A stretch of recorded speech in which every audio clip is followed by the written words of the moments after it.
the energy that they displayed was more like artistic energy than it was business energy, right?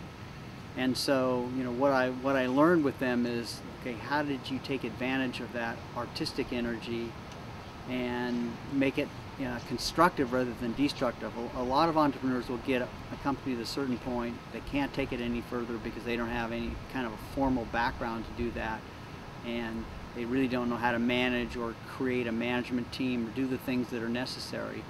And it's sort of like I used to joke, some artistic energy ends up being constructive in some cases, but in some cases you cut off your ear. So there's a lot of channeling that needs to be done, and some entrepreneurs were able to make that transition, go on to learn how to manage and learn how to set directions for companies and accomplish stuff.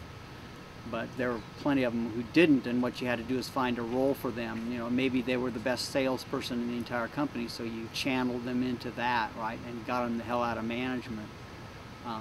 There are some funny stories. One of the things I used to try and believe in early in my career was that, okay, I could replace the entrepreneur and bring in a professional manager. So I just can't tell you how many Harvard and Stanford MBAs that I hired to run companies who totally failed because in the final analysis their vision of the direction of the company differed from the owner entrepreneur.